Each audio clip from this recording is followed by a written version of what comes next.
दोस्तों, वाकई कहा जाता है जब वक्त का पहिया घूमता है ना तो वक्त किसी पर रहम नहीं करता, बड़ा निर्दयी होता है।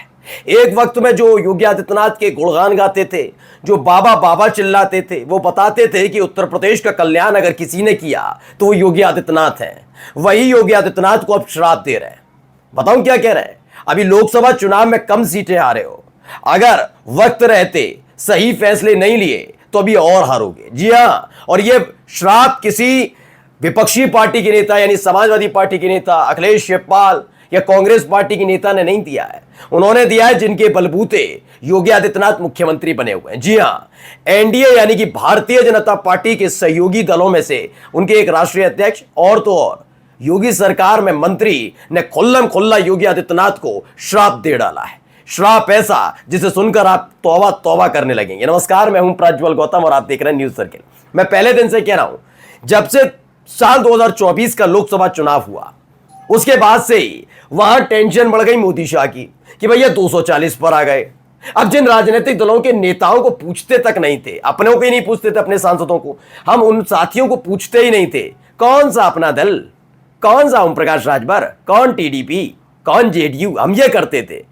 तो उनकी हालत ये हो गई, अब मान मुरव्वल कर रहा हूं, आप मत करो, ये मत करो, मान जाओ ना, मत छोड़कर जाओ ना। अब हाथ पैर जोड़ने पड़ रहे हैं और बड़े बड़े दिग्गज नेता नाक रगड़ रहे हैं इन राजनीतिक दलों के सामने। तो वहीं दूसरी तरफ उत्तर प्रदेश में योगी आदित्यनाथ की भी स्थिति यही है। योगी आदित्यनाथ फिलहाल अभी पूर्ण बहुमत की सरकार में है, लेकिन वो ये बात जानते हैं पूर्ण बहुमत दिखाने के लिए बीजेपी के विधायक हैं, लेकिन उसमें भी दल बने हुए हैं। केशव प्रसाद मौर्य तैयार बैठे हुए हैं और कभी भी जैसे ही मौका मिलेगा कुर्सी खिसक जाएगी। अब ऐसे में एक मंत्री जी ने खुल्लम खुल्ला श्राप दे दिया। मंत्री जी भी योगी आदित्यनाथ की सरकार में, उन्होंने खुल्लम खुल्ला श्राप जो दिया है वही दिखाने जा रहा हूं। पहले खबर देखिए, एबीपी न्यूज की खबर है। पहले प्रोटोकॉल नहीं मिलने पर भड़के यूपी के मंत्री संजय निषाद, फिर सरकार को घेरा, कहा योगी जी सत्ता से बाहर। क्यों कहा योगी जी सत्ता से बाहर, समझिए। संजय निषाद का मसला इसलिए और महत्वपूर्ण हो जाता है क्योंकि एक दौर में संजय निषाद, अब कुल मिलाकर माना जाता है कि जो उत्तर प्रदेश की सियासत है वो दो ध्रुव में बटी हुई है। एक अगर छोटे दलों में देखा जाए तो संजय निषाद और ओम प्रकाश राजभर, यह माना जाता है संजय निषाद और ओम प्रकाश राजभर एक दूसरे को ज्यादा पसंद नहीं करते। वो बात अलग है कि एक दूसरे की बस दिखावटी तारीफ करते जरूर नजर आए। जब जब ओम प्रकाश राजभर की करीबी या फिर दूरी मानकर चलिए, दूरी योगी आदित्यनाथ से बढ़ी तो संजय निषाद योगी आदित्यनाथ की बहुत खोलकर तारीफ करने लगे। लेकिन जैसे ही ओम प्रकाश राजभर योगी से सटने लगे हैं वैसे ही संजय निषाद खोलकर श्राप देने लगे। मसला क्या है, पहले मसला समझिए और उसके बाद बताता हूं हुआ क्या है।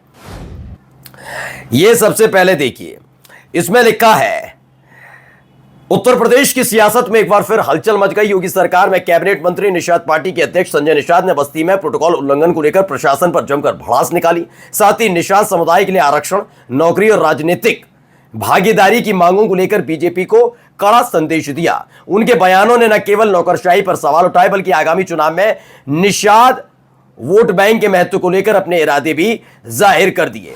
अच्छा, ये वाली कहानी मैं आपको बताऊंगा आगे चलकर कि क्या क्यों अपने गार्ड ऑफ ऑनर पर वो नाराज हो गए थे, लेकिन उनका जो ताजा बयान है श्राप वाला वो समझिए।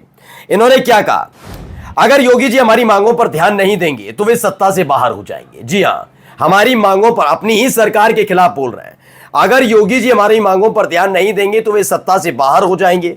उन्होंने कहा कि पिछड़े अब नहीं खाएंगे खिचड़ी वाला हिसाब नहीं चलेगा। हम बीजेपी में इसलिए आए ताकि निषादों को उनका हक मिले, और जब सीएम योगी नहीं देंगे हमारा हक तो अभी 45 सीटें हारे हैं, आने वाले समय में और हारेंगे।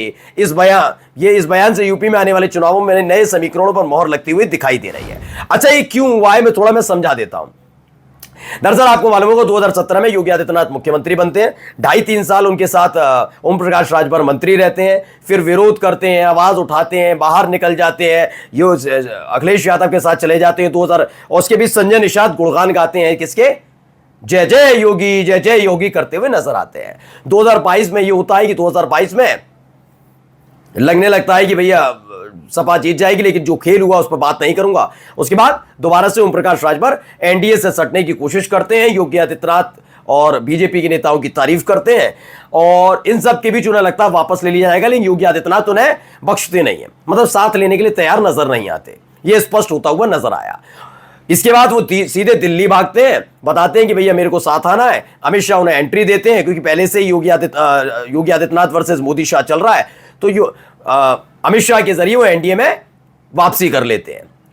आदेश क्या कहा जाए, संकेत मान मनोबल जो भी पहुंचाया जाता है दिल्ली से उत्तर प्रदेश, योगी आदित्यनाथ से कहा जाता है कि ओम प्रकाश राजभर एनडीए का हिस्सा है, ऐसे में उन्हें मंत्री बनाया जाए। योगी आदित्यनाथ टाल देते हैं, तकरीबन 7-8 महीने तक टाल कर रखते हैं। फिर योगी आदित्यनाथ ओम प्रकाश राजभर को लेते हैं दोबारा अपनी कैबिनेट में, लेकिन दूरी बनाकर रखते हैं। इन सब के बीच लोकसभा का चुनाव आ जाता है। चुनाव आने के बाद जो खेल होता है उसे समझिए। उसके बाद 240 सीटों पर बीजेपी सिमट जाती है। सबसे ज्यादा नुकसान अगर कहीं होता है तो उत्तर प्रदेश में होता है। समाजवादी पार्टी की लहर चलती है। खबर यह भी मिलती है कि जिस तरीके से समर्थन सरकार को करना चाहिए, तो समर्थन का मतलब तो मुझे लगता है निष्पक्ष चुनाव की बात तो नहीं रही। अगर प्रशासन और पुलिस साथ दे रही है, इसका मतलब हेरफेर की उम्मीद थी बीजेपी को। ऐसे में उनको यह लगता है कि इन्होंने उत्तर प्रदेश के मुख्यमंत्री ने उस कदर साथ नहीं दिया, और इसीलिए निष्पक्ष चुनाव हुआ। उत्तर प्रदेश में हालत आपने देख ली, खुद प्रधानमंत्री चुनाव हारते हारते बच गए। फिर उसके बाद यह खेल शुरू होता है मोदी शाह वर्सेस योगी आदित्यनाथ। केशव प्रसाद मौर्य को प्रोजेक्ट किया जाता है कि अगले मुख्यमंत्री वो होंगे। संघ हाथ रख देता है योगी पर, मोदी शाह वापस आ जाते हैं। ये तमाम चीजें आपको पहले से पता है। लेकिन असली खेल क्या है, अचानक से संजय निषाद नाराज क्यों है? क्योंकि जिस करनी सेना के तहत माहौल बनाने की कोशिश योगी आदित्यनाथ ने की थी, उस करनी सेना की वजह से योगी आदित्यनाथ की फजीहत हो गई। फजीहत यह हो गई कि खुद क्षत्रिय समाज, उत्तर प्रदेश के क्षत्रिय समाज के बड़े नेताओं ने दूरी बना ली। अब अकेले पड़ गए योगी आदित्यनाथ कि इन्हीं के बलबूते तो 2024 में बगावत को रोका था, कुर्सी बचाई थी। इसके बाद अभी वो सहयोगियों को समेटने में लगे हैं। ऐसे में ओम प्रकाश राजभर को अपने साथ ले आए। हाल ही में ओम प्रकाश राजभर के बेटे जो मंत्री नहीं है, उन्हें विशेष सिक्योरिटी के साथ देखा गया। हाल ही में इतने महीनों के बाद, मंत्री बनने के बाद शायद ये पहली दफा होगा जब यानी मुलाकात हुई। आपको तस्वीर दिखाता चल रहा हूं, ये देखिए, एक तरफ आपको ओम प्रकाश राजभर नजर आ रहे हैं और योगी आदित्यनाथ नजर आ रहे हैं। तो इसी मुलाकात के बाद संजय निषाद का पारा चढ़ गया है, क्योंकि संजय निषाद वर्सेस ओम प्रकाश राजभर चलता है। और ऐसे में जैसे ही ओम प्रकाश राजभर योगी से मिले, वैसे ही संजय निषाद ने मोर्चा खोल दिया और श्राप दे दिया। अब खबर क्या है, एक और खबर निकलकर सामने आई। इसमें यूपी में बीजेपी करेगी समझौता या होगा मान मनोबल, सियासी दल की इस दावे से बड़ी सियासी हलचल।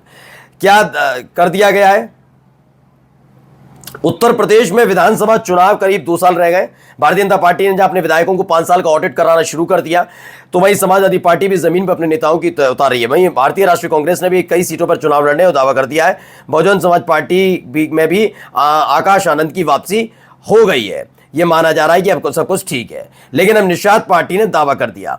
इसी क्रम में निषाद पार्टी के नेता योगी सरकार में कैबिनेट मंत्री संजय निषाद के एक बयान से चर्चा तेज हो गई है। बीते साल में ही संविधान यात्रा निकाल रहे संजय निषाद सहारनपुर से सोनभद्र तक की यात्रा में लगे हुए हैं।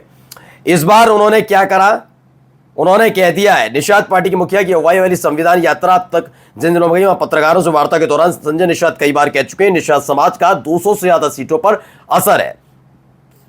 इसी साल जालौन में जब उनकी यात्रा पहुंची, तब उन्होंने कहा था कि यूपी की 200 सीटें निषाद समाज बाहुल्य विधानसभा सीटों पर उनकी पार्टी चुनाव लड़ सकती है।